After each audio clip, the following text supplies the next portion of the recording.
Oh my goodness. 1 million views. Actually, to be exact, 1,084 views on my talk at Google. I am so excited and so happy because my mission in the world is to get the word out. I want to save all the highly sensitive kids and adults in the world by stopping the shame and spreading the education and the message. My name's Elaine Friend, and I am so psyched to be here. And I'm actually going to have a toast. First, we're going to have a little toast with tea. My favorite teacup, my favorite tea. Here's to us, world. Here's to us, HSPs. But I thought I would share with you my favorite HSP toast. So I'm here talking today about the fact that my talk at Google, which the links will be coming up any moment for you to see, my talk at Google has over 1 million views on YouTube. It is amazing. It's called Understanding the Highly Sensitive Person. If you put my name, Elaine Friend, ALANE FREUND, and talk at Google, it'll show right up. You'll see a picture of me a few years ago, different hair, still same me. But I'm going to do an HSP toast. This is my HSP champagne, and it's seltzer water, bubbly from Trader Joe's. And it fools me into thinking I'm having bubbly, and also I'm having soda. Hopefully, I'm not pouring it on my computer. So I thought I would just pour a little bit because I'm still part of this, Western culture where we toast with champagne, and I thought I'd toast with this hand actually. And so I just want to offer you all a toast for spreading the word, sharing the talk, and sharing the message.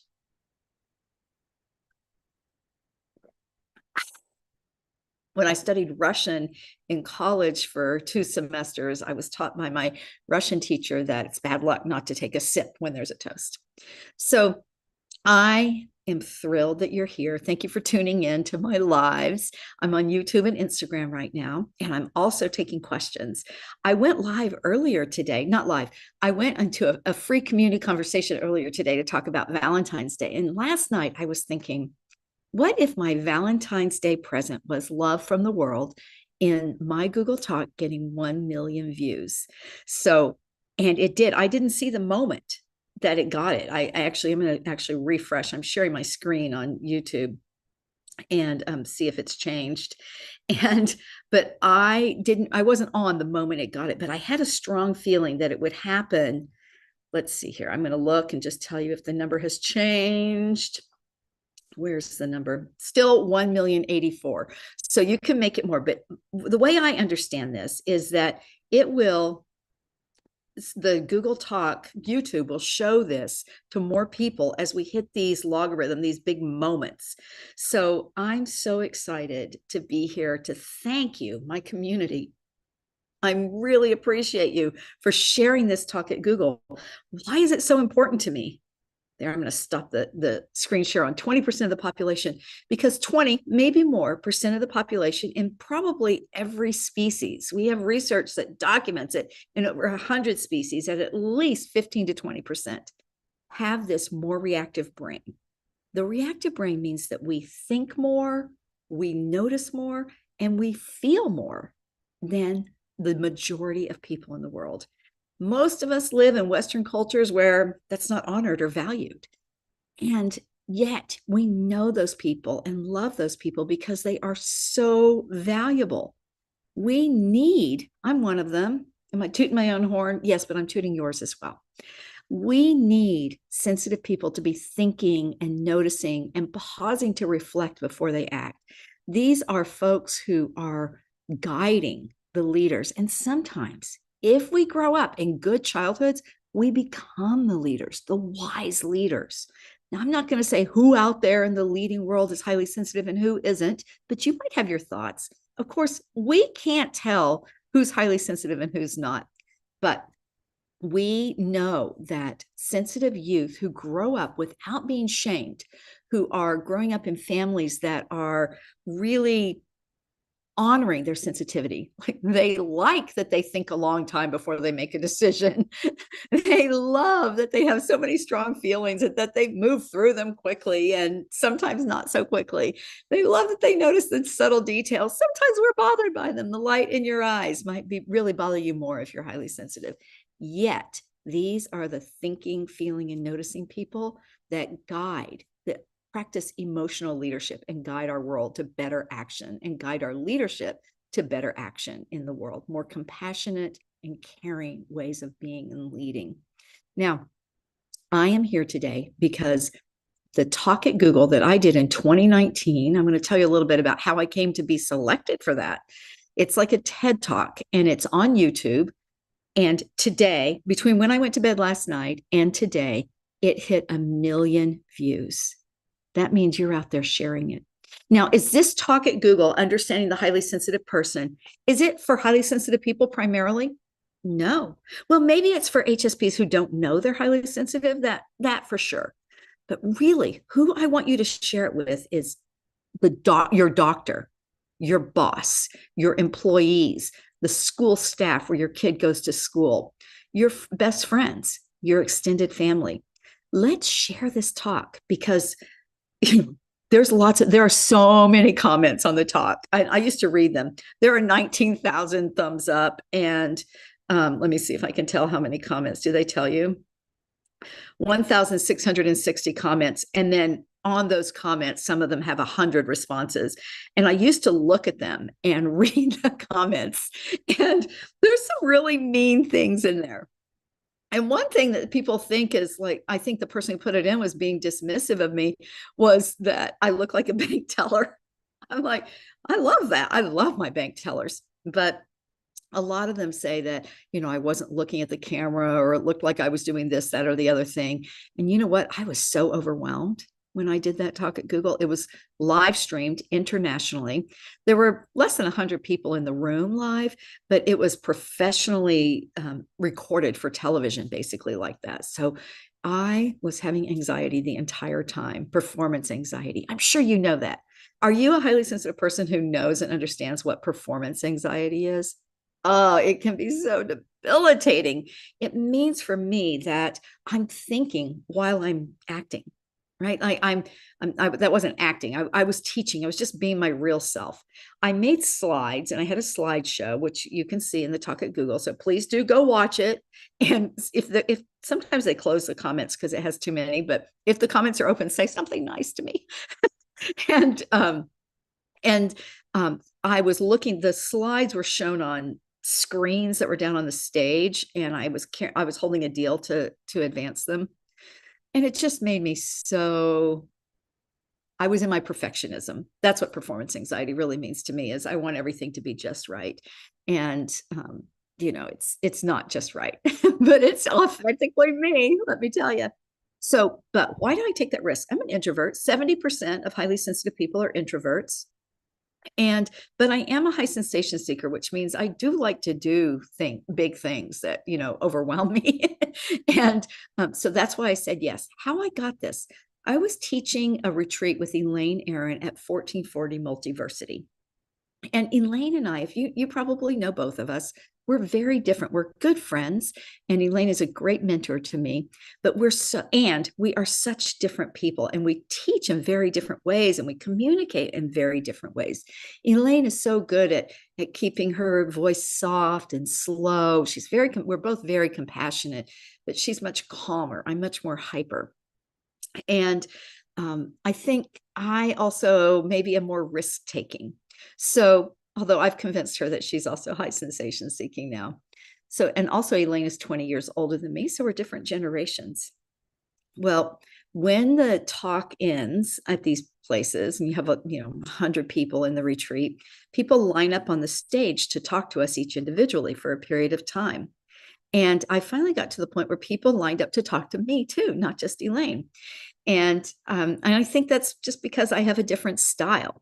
And she also has really done given me an amazing gift of promoting my work and providing me many opportunities to get the message out about highly sensitive people, and especially my special first love population, sensitive youth. So anyway, someone was in the line waiting for me. She was the last person in line. And she came up to me and she said, I work at YouTube and I think you would do a great talk at Google. Have you ever heard of such things? No, I've never heard of it. It's like a TED Talk, she says. And talks at Google have 2.24 million subscribers. So 2.25 million subscribers to talks at Google. So it is a really huge platform. And I think one of the hardest things for me about it was that they would own it. Like, I have no control over that. All those people, those 1 million views, 1 million plus now views on my talk at Google, I don't know who they are. I have no way to contact them. I'm not making any money off of this. It is purely community service. I mean, sure, it gets my name out there and hopefully helps me help more people. That's my whole goal in the world, is to find all the highly sensitive youth. So how do I find them? By you sharing this talk. I'll just say this again, since I know in lives, not everybody's on the whole time. I really hope that you will help spread this message, help sensitive youth by sharing this talk at Google, understanding the highly sensitive person. So if you have any questions for me, I'm here live, and I don't know how to see the questions in YouTube, but my assistant's on YouTube, and maybe she can transfer the questions to the Zoom chat. And if you're on Instagram and you'd like to ask a Q, there's a little question button. And I'm happy to take any questions or comments about being highly sensitive. I'm so happy that you're here helping me celebrate. I'm toasting with my favorite bubbly, Trader Joe's sparkling water. I always take one of these to the beach when I'm having a special day. I like to go to the beach and sit there. Oh, where is the Google Talk is on YouTube, and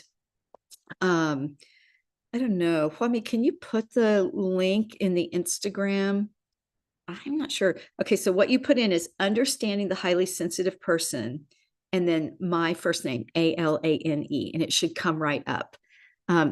Oh, how did you know that you were highly sensitive, and what were the signs for you? Oh, thanks for asking that question. It's a great question. How did I know I was highly sensitive?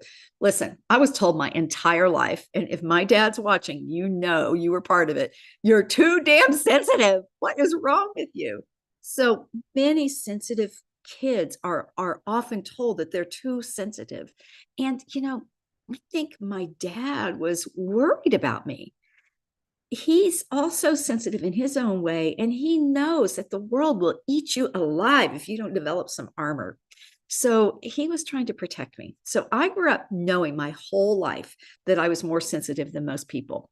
Probably most of you did too. You were told some negative message about it. But I didn't know there was such a thing as highly sensitive people. I didn't know Elaine Aron had written a book and has sold over 2 million copies of her books on highly sensitive people. I had no idea. I was friends with Elaine Aron at the barn because she also rode horses. And she came up to me one day after I was helping her with something and told me I was highly sensitive. And I thought, how rude you are. And she said, have you read the book? And I'm like, no. I tell the story in the Google Talk a little bit too. I'm like, what book? No, I had no idea. And she, of course, being Elaine Aron, she didn't tell me she wrote the book.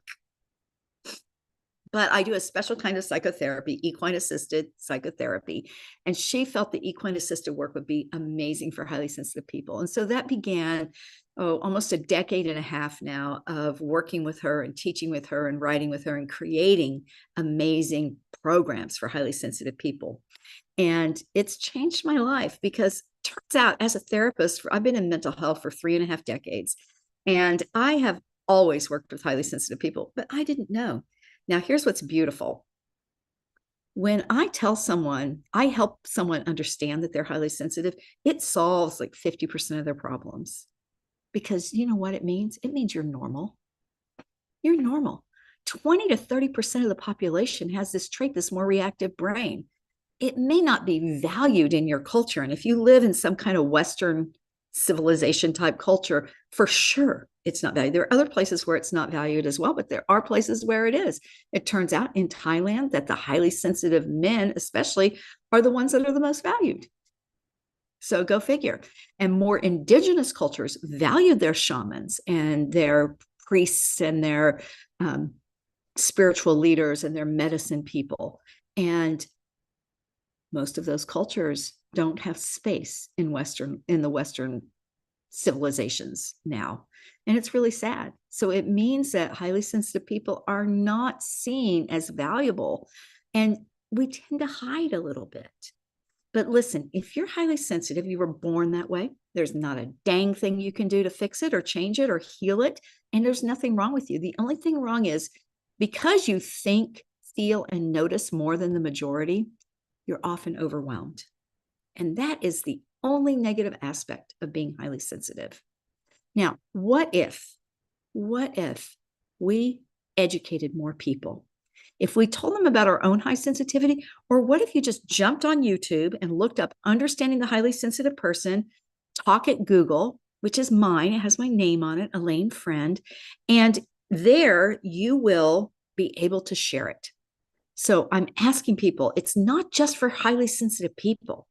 Share it with all of your friends, with your doctors, your bosses, your employees, the school staff where your kid goes to school. Because when 20 to 30% of the population has this trait, then we can adapt the environment to work better for them. And it's worth it, because did you know that a highly sensitive person in a good environment performs better than people without the trait? That is just the most important piece of this for me. It's called differential susceptibility. It means that we are differently susceptible to our environments. And so when we are doing our best work, it's because the environment works for us. Well, for me, working from home has been a wonderful thing. You know, when the pandemic started, I know many people suffered, and there was a lot of loneliness, and still continues. Some people are in a pattern of that, and that's hard. For me, as an introverted, highly sensitive person, but who's also high sensation seeking, when they told people to stay away from me and that I couldn't drive to work anymore, I was like, awesome.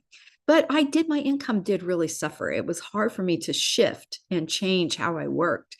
Now, I have not gone back to having an indoor office. I do sometimes see people for consultation or therapy on video or phone, but when they come in person, I only meet outdoors. And I decided it's so much healthier. Highly sensitive people thrive in nature and in natural environments. So I just decided that that's the only way I will see people in person is outdoors, whether it's with the therapy animals or not. We meet outdoors. I happen to live in a beautiful forest where, and I have access to this barn facility, and I have an outdoor office there surrounded by huge trees, and it's just gorgeous. And yeah, we even meet rain or shine, but we'll be in the barn if it's raining. So, or if we're working with the horses, we'll be in, good rain gear. All right. I'm about to sign off here. I'm welcome any additional questions that you might like to ask me.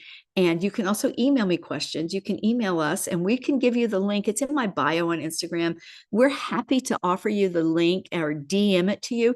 So all you have to do is to go into any of my posts on YouTube or Instagram, but especially if you're on Instagram, this is where on YouTube, we'll have the link in the description. If you're on Instagram, go to any post on my grid and just comment. Just either say the word new, which means you're new to me and you probably haven't seen the talk before, or put a heart in any post and we will see it and we will DM. Does that stand for direct message? Forgive me, I'm in my late 50s and I don't do tech without help. But we will send you, there's a good question in Q&A. Awesome. We will send you the link to watch the talk and most importantly, to share it. Oh, so here's a great question. Top HSP Valentine tips. Now, I am well equipped to answer that question today. And here's why. We should separate this into a separate video, but I'm going to keep going on the live right now. What are the top Valentine tips for highly sensitive people? I just offered a community conversation earlier today on Valentine's Day and HSPs and love. What I heard, we had about a dozen people on screen talking about this. And, if you're not on my mailing list and you didn't know about this, by all means, get on so I can tell you these things. Just go to myname.com or just email us, areyouhighlysensitive@gmail.com. So for Valentine's Day, more than half of the people said I heard this word over and over again: pressure. Pressure. I feel pressure to perform in a certain way. I feel pressure to feel in a certain way. I feel pressure to act in a certain way. I feel pressure to be good enough. And I feel pressure building up in me that could become hurt or resentment, that people will not respond to my love and my messages the way that I had hoped. So, for highly sensitive people on Valentine's Day, I just want to say that the best thing that you can possibly do is to step away from the pressure. And I have this great slogan that I like to use. It's called lean back to lean in. So I'm literally going to step away from the camera for just a moment, one step, and to say that with this step back, I remove the pressure. So, how can you take a literal or figurative step back from the pressure of Valentine's Day? You know, in the US, many of us call these Hallmark holidays. And there is no doubt, this came up in our conversation this morning, that marketing is a big part of these holidays. It's why it's happening, right? And so I sometimes I feel kind of disgusted by it. But someone else said, I love a day that tells us to focus on love. So if we step back from the pressure, but step into the love, then we're going to have a good experience. I sent an email to my list yesterday, just announcing that I was doing Valentine's Day this morning. And in my events, I have also an event tomorrow, Friday, and Saturday, 4 events the week of Valentine's Day. Tomorrow is our Move Your Highly Sensitive Person, Move Your HSP book club. And it's only week 2, so it's not too late to join. We'll put that link in too, or you can also just say book club in any post, and we'll DM you the link to join the book club. It's got 4 more weeks of meeting, and it's about the book Built to Move. Then on Friday, I'm doing my open forum on parenting sensitive youth, or parenting while sensitive. So it's an open Q&A. The last time we did this, we had 18 amazing questions from the community, and I talk about every question. And you don't have to be on screen in these master classes at all. And you can join our community. Are you highly sensitive? Again, just put in parenting in any post, and we will send you the link about joining the parenting community. And then on Saturday, and it just happens, we had one male identified person in our conversation this morning, but on Saturday is Sensitive Sisters. Once a month, I offer the Sensitive Sister Circle. It's for highly sensitive women, a small group under 10, usually about 4 or 5 women on screen, 90 minutes, just sharing our experience, strength, and hope with each other. People ask questions. We present whatever is going on in their life, good, bad, and otherwise. And it is a beautiful community of support. Many of these women also meet without me. They meet weekly to chat. They make friends, and then they come once a month, and I facilitate it. And I bring my 3.5 decades of experience in mental health and in family therapy and school counseling and clinical psychology and equine assisted therapy, all these different things that I've been doing for decades. I bring that lens. It's not therapy, but I bring that lens to the Sensitive Sister Circle. So if you'd like to come to my Sensitive Women's Circles, I also do one for women over 55, the first Saturday of the month. So if you'd like to know about women's circles, you can go to any post and just put in circle or women, and we will send you the link to sign up for that. Before I sign off, I would like to say one more time, thank you. This is an amazing day. For Valentine's Day, the world of HSPs gave us 1 million views on my talk at Google, Understanding the Highly Sensitive Person. With 1 million views, YouTube will start to show it to more people. And it is my mission in life to reach every parent, every sensitive youth, and every person who ever interacts with every sensitive youth. That's everybody, right? At 20 to 30%, probably somewhere in there, everyone knows a sensitive youth or a sensitive person. When we understand that this is just a trait that is innate, we're born with it. There's nothing wrong with it. There's no mental illness associated with it, zero. And in a good environment, sensitive youth do better than youth who don't have this trait. They might not be easy to raise, but when you understand the nature of the trait and how it works, then we can provide a good environment. Now, I'll say this one last time. Please share this talk at Google with people you know, not just highly sensitive people. Send it to the pediatricians, the doctors, your employees, your bosses, your sister, your mother, your brother, the school staff at your child's school, because 1 out of 5 at least are highly sensitive. So we need everyone to understand this trait so that we know that people who are thinking, feeling, and noticing more, who are often overwhelmed, seem more reserved, pause before they act, they're reflecting, they're being responsive and reflective and careful about their actions. That doesn't mean they're shy or reticent or even defiant. So when people understand that that's how the trait works, these kids grow up with no shame.